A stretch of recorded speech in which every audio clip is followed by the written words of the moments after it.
When news broke that Princess Catherine, the Princess of Wales, had been diagnosed with cancer, it sent shockwaves not only through the royal household but across the world.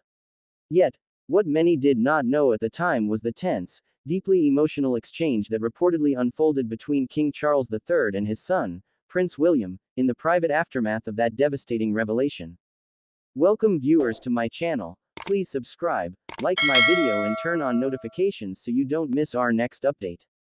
According to royal author Robert Jobson, the king's response to William's heartfelt plea for him to slow down was astonishingly blunt, just 2 words that spoke volumes about the monarch's steadfast sense of duty and unyielding spirit, even in the face of personal adversity. The year 2024 had begun with grim tidings for the royal family. In February, Buckingham Palace made a rare and sobering announcement. King Charles III had been diagnosed with cancer following treatment for an enlarged prostate. The king, who had ascended the throne just months earlier after the death of Queen Elizabeth II, was forced to withdraw from many of his public-facing engagements to undergo treatment. However, palace insiders emphasized that His Majesty continued to carry out his constitutional duties behind closed doors, maintaining a strict sense of discipline and devotion to the monarchy despite his frail health. Then, in a cruel twist of fate, came yet another blow that shook the royal household to its core. In March, the Princess of Wales courageously revealed in a video message that she, too, was battling cancer. Her calm composure and quiet dignity in delivering the news moved millions. "It has been an incredibly tough few months for our entire family," she said softly, her eyes betraying both strength and vulnerability. "At this time, I am also thinking of all those whose lives have been affected by cancer. For everyone facing this disease, in whatever form, please do not lose faith or hope. You are not alone." Those words resonated deeply with the British public, but behind palace walls, the emotional toll on the family, particularly on Prince William, was immense. The future king was said to be totally crestfallen, as described by royal expert Robert Jobson. The prince had long admired his wife's unwavering fortitude and kindness, but to see her endure such pain while managing their family life at Adelaide Cottage and maintaining her role as mother to Prince George, Princess Charlotte, and Prince Louis, broke his heart. Balancing official responsibilities with his role as husband and father, William was forced into one of the most emotionally draining chapters of his life. In an interview with journalist Kate Mansi from The Times, he candidly described that period as brutal, the hardest year of my life. There were sleepless nights, anxious hospital visits, and the relentless pressure of public expectation. In his latest book, The Windsor Legacy, A Royal Dynasty, Jobson offers an intimate glimpse into the private conversations that took place during this turbulent time. Deeply concerned for both his father and his wife, William reportedly sat down with King Charles and urged him to slow down. "You need to listen to the doctors," William is said to have advised gently. He also suggested cutting down his own royal engagements for the year, possibly limiting them to 10, to allow both men to prioritize family and recovery. But King Charles, ever the embodiment of royal resilience, did not respond in the way his son hoped. Instead of accepting William's plea for rest and balance, the king delivered a terse, 2-word reply: "Think again." Those words, though brief, captured the essence of the monarch's character: unflinching, determined, and utterly devoted to his duty. To some, it reflected stubbornness; to others, it revealed the weight of a lifetime shaped by discipline and service. The king had inherited not just a crown but a legacy, one that, in his mind, demanded sacrifice above all else. Despite this moment of friction, the situation seemed to draw father and son closer together. They shared a new, profound understanding of vulnerability, both facing their own battles with uncertainty and fear, yet united in support of the same woman they both cherished deeply, Catherine. The king, who had always spoken warmly of his daughter-in-law, was said to be immensely proud of her courage. In private, he reportedly called her a beacon of strength, a term that echoed the way William described her in his own reflections. Jobson reveals that Charles and Catherine shared an especially tender moment before her public video was released. The day before her announcement, the king invited her to a private lunch at Windsor Castle. Away from cameras and the weight of public expectation, the two sat together, not as sovereign and future queen, but as father-in-law and daughter-in-law, offering each other quiet support and understanding. Both were enduring treatments, both grappling with fear, yet both determined to face their battles with dignity. When Catherine's message was finally broadcast, the king watched with deep emotion. Shortly afterward, he released a rare personal statement through Buckingham Palace, expressing his pride and admiration for her bravery. It was an extraordinary moment that underscored not just the bond between Charles and Catherine, but the unity within the royal family during one of its most fragile times. For the king, seeing the woman his son loved so deeply face her illness with grace must have been both inspiring and heartbreaking. For William, the moment solidified his resolve to stand by both his wife and his father, no matter how demanding royal life became. The shared ordeal, the double blow of two beloved royals fighting cancer simultaneously, became a defining test of the Windsor family's strength. By early 2025, there was finally light at the end of the tunnel. In January, the Princess of Wales made an emotional return to the hospital where she had undergone treatment, announcing that she was officially in remission. In a heartfelt message shared on social media, Catherine expressed her immense relief and gratitude. "I am so thankful to everyone who supported me and my family through this time," she wrote. "I am focused on recovery, on my family, and on continuing to do the work I love." The announcement was met with a wave of public joy and relief. Crowds outside Kensington Palace left flowers, letters, and banners reading, "We love you, Kate." For a royal family that had endured so much pain in such a short span, her remission marked not just a personal victory, but a national moment of healing. Still, the memory of those difficult months lingers in the quiet moments, the nights William spent awake beside her, the anxious meetings at Windsor, the king's stoic insistence on continuing his work despite his own frailty. In many ways, the ordeal revealed the humanity behind the royal facade, a family bound not by crown or ceremony, but by love, fear, and resilience. And while King Charles's sharp, "Think again," may have seemed callous at first, it reflected something deeper, a father's belief in perseverance, and perhaps a subtle lesson to his son about strength in times of despair. The king's unwavering sense of duty may have seemed harsh, but it was also the steel that held the monarchy steady through storms that could have broken lesser families. Today, both Charles and Catherine continue to recover and rebuild, their relationship strengthened by shared hardship. Prince William, now more than ever, stands ready to step into his future role with the wisdom earned from pain and perseverance. The royal family, marked by scars but bound by unity, faces the coming years with renewed resolve, a testament to endurance, faith, and love in the face of unimaginable trials. The winter air hung heavy over London when the news first broke from Buckingham Palace, carrying a chill that seemed to seep into the heart of the nation. It was February 2024, and after weeks of whispers and speculation, the royal household finally confirmed what many had feared: King Charles III had been diagnosed with cancer. The announcement came as a thunderclap, shaking both the institution of the monarchy and the millions who had only just begun adjusting to the new reign after the death of Queen Elizabeth II. In the days that followed, the grand iron gates of Buckingham Palace stood as silent witnesses to a family's private turmoil behind closed doors. The official statement was measured and dignified, written in the understated language of the palace press office. His Majesty, it said, had undergone treatment for an enlarged prostate, during which time the diagnosis was discovered. The king would temporarily withdraw from public-facing duties while continuing to fulfill his constitutional responsibilities in private. The public response was immediate and profound. Messages of sympathy poured in from across the Commonwealth and beyond. Newspapers dedicated entire front pages to the news, displaying the king's solemn face beside words of support and concern. Yet beneath the surface calm, those within the palace walls knew that the reality was far more fragile than the polished statements suggested. King Charles, a man known for his relentless work ethic and deep sense of duty, was suddenly faced with the one challenge that no amount of discipline or preparation could fully control: his health.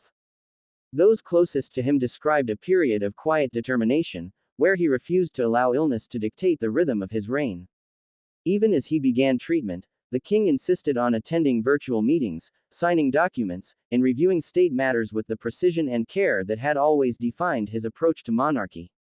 But in those rare private moments, the weight of his condition showed. He would often retreat to the gardens of Clarence House, walking in silence, his face set in contemplation as he tried to process the uncertainty that lay ahead. Then, scarcely a month later, the family was struck by another devastating revelation, one that would pierce even deeper into the heart of the royal household. In March, Catherine, Princess of Wales, released a video message that would bring the world to a standstill. Sitting alone, framed by soft light and quiet surroundings, she revealed that she too was undergoing treatment for cancer. Her words were calm, her tone steady, but her message carried the force of raw humanity.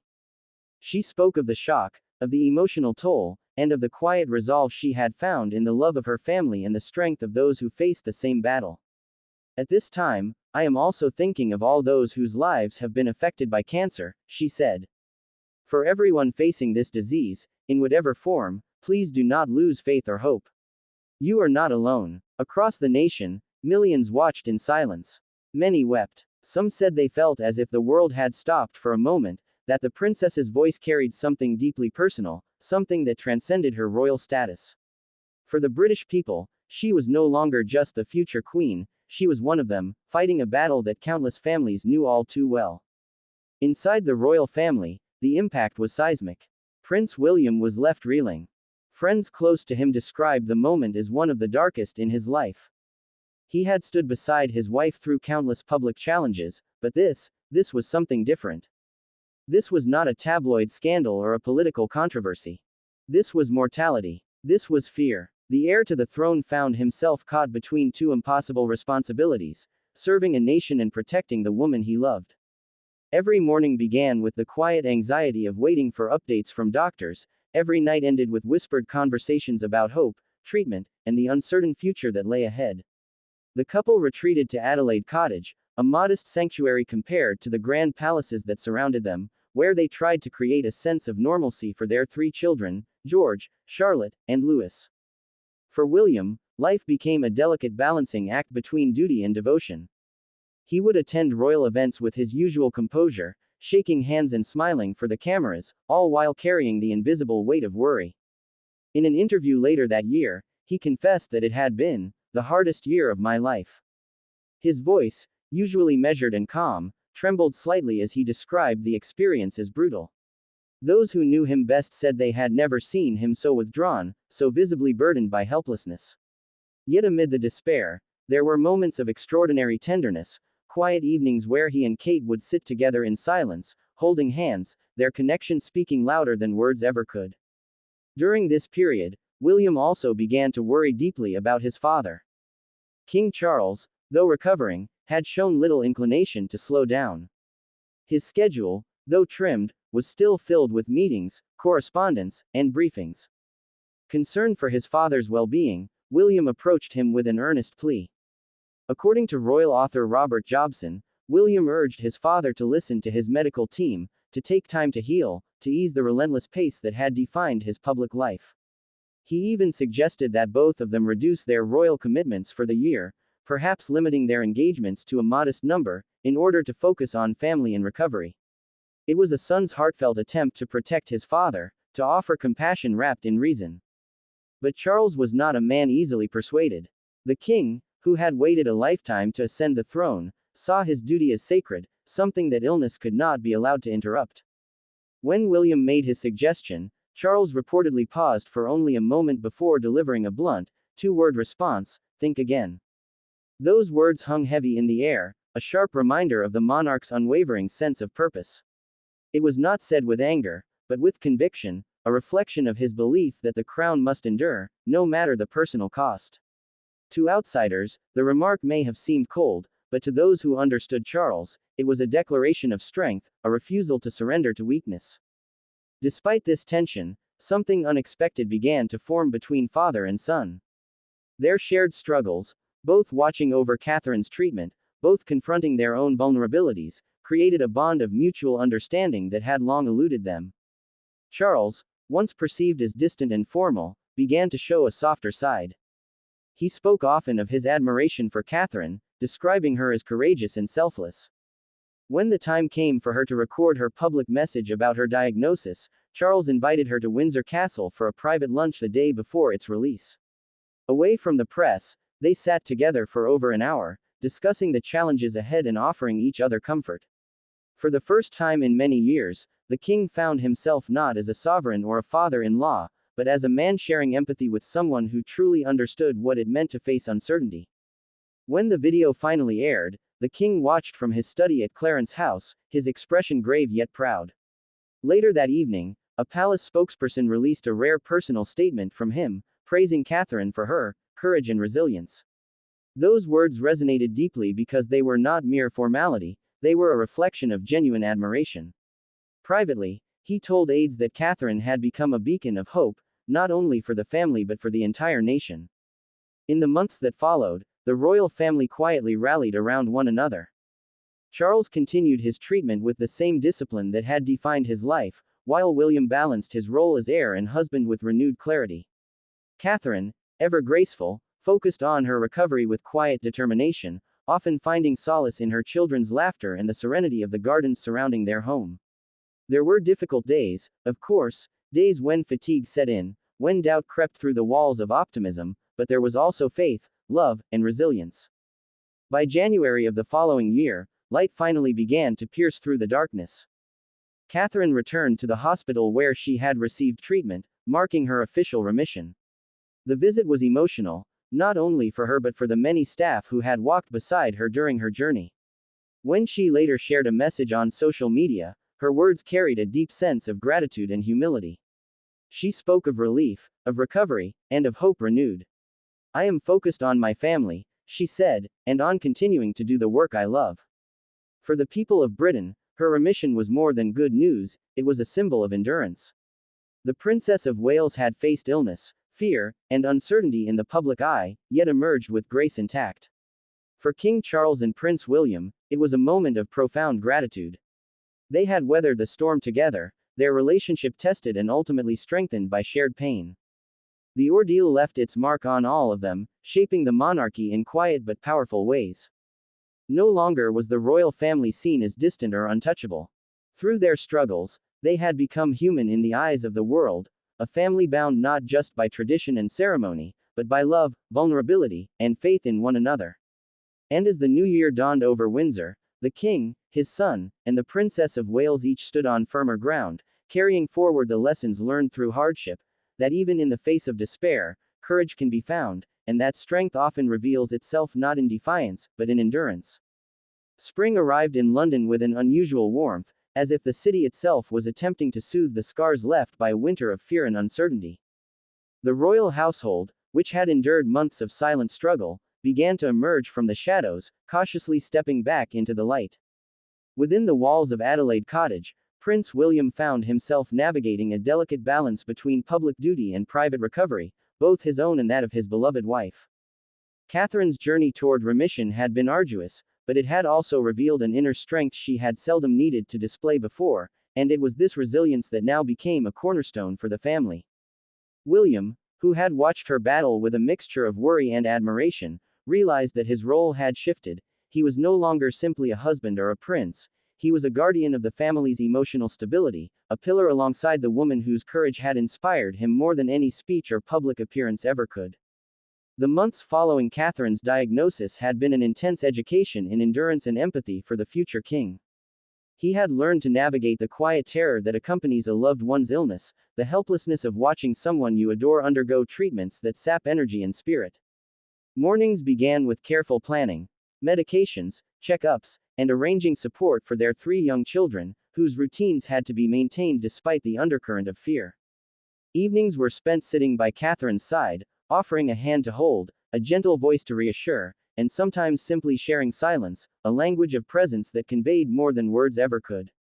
William discovered a patience within himself he had not previously known, a capacity to endure anxiety while projecting calm, and a determination to shield his children from the harsh realities of their mother's illness while still nurturing their awareness of the seriousness of the moment. Meanwhile, King Charles remained a figure of both fascination and concern. His determination to continue his royal duties despite his own health challenges was a constant reminder to William of the immense weight carried by the crown. Observers outside the palace walls often interpreted the king's unwavering activity as stubbornness, yet those closest to him understood the deeper motivation, an unshakable belief that monarchy is not merely a title, but a responsibility that must be honored regardless of personal hardship. The brief, sharp words he had delivered to William during their private conversation, "Think again," had lingered long after they were spoken, a reflection of his philosophy that duty comes before all else. Yet behind the monarch's stoicism, there were glimpses of vulnerability. William noticed them in the quiet way his father occasionally paused in the corridors of Clarence House, in the rare moments when the king's voice softened during discussions about Catherine's progress. These glimpses reminded the prince that even the strongest leaders are human, and that strength often